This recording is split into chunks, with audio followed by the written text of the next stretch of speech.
right, Spencer, will you hand us out or Dan, you want to pass down the character sheets? Yeah. I am kind of interested in finding out why that guy was saying we were talking about it wrong. He didn't like to hear about sports. He seems like bad news to me. Maybe we were using our hands too much. But I will say, I did also wonder why we were talking about soccer for 30 minutes. I fucking like soccer. How about that? Also, I bet some douchebag. I bet a guy $100 because he was being an asshole. What I got? I bet a guy $100 on the Mexico-Netherlands game. I never bet on sports. I'll never do it again because it was stupid. I'm not rooting against Mexico, but this guy was just being an asshole, so I bet him. I didn't get his name, and I'll never see him again. I have no idea who it was. And I guarantee you. Did you meet him at an airport? Huh? If you were at an airport, you would have gotten his phone number. You've never met people at a bar? You've never just struck up conversation? I've never just talked to random. If people start talking to me, I'm like, "What the fuck do you want? I don't have it." When people ask me anything, I don't have it. You meet interesting people at bars, and especially at airport bars, because people are coming and going. It's very fascinating to me. I agree. If somebody starts chatting me up, I won't cold shoulder them at in public. But yeah, I don't. Emily will do this on an airplane. She has this rule where it was me in the aisle, her in the middle, and the person this old lady at the window. And we sat down, and she's like, "You have to right away establish what the tone is going to be." So this lady looked at Emily and was like, "Where are you going?" And Emily just sat there stone faced. And the old lady asked her 3 times, and Emily just fucking bit her lip and was like, "I'm gonna power through this." Said nothing, and it was a great flight. Not for that lady. Who gives a fuck what the old lady wants? I do. Okay, well then take the middle seat from Emily and get her phone number. Get Emily's phone number? Have you? Yeah, I'll give you Emily's. You guys don't strike up conversations. I mean, you're the problem. You're that guy. No. On a flight, I don't want jibber jabber. I don't want to be like, "Hey, so where are you going?" On the plane, I want absolute fucking graveyard silence on a flight. Right. Okay. Good. But if you're at the fucking airport bar, I'm not you just go "So, where are you going?" You don't do that. But sometimes conversation comes up and you find out that people are just having a good old time. Yeah. See. Yeah. So some people are curious about the people sitting next to them, and also I could not care less. But you're a comedian. Wouldn't you benefit from mining human experiences? Yeah, no, I talked to a guy once and I got 3 hours of material out of it. You're a fucking sociopath. Sociopaths are the ones who I'm not saying you go up there and you grab everybody's ass that sits next to you and you fucking harangue them. Sometimes conversation starts. And I actively block them. I swat away attempts at conversation. 100%. That doesn't seem like you at all. You're a very garrulous, chatty guy.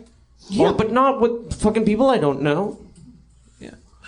Helder, you're a great guy. If you sat down next to me and were like, "What's up?" I would just fucking stare straight in front of me until you left. Yeah, I wouldn't say, "What's up?" He wouldn't say it. See? Great. I don't get it. I mean, look, my girlfriend's Scottish. We went to Scotland. She kept accusing me. She said, "Jeff, when you go to Scotland, you can't just go out there and be Jeff Davis and say hello. How do you do to every fucking person? So they'll fucking hate you."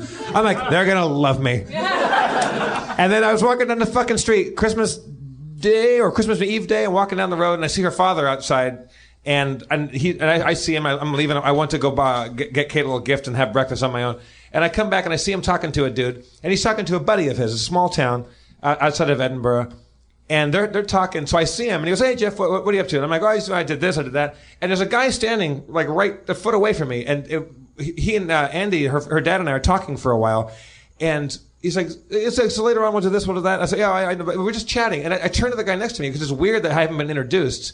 But they clearly know each other. I go, "Hi, I'm Jeff." He goes, "Oh, I'm Craig." "Hey, Craig," or whatever his name was. And we shake hands.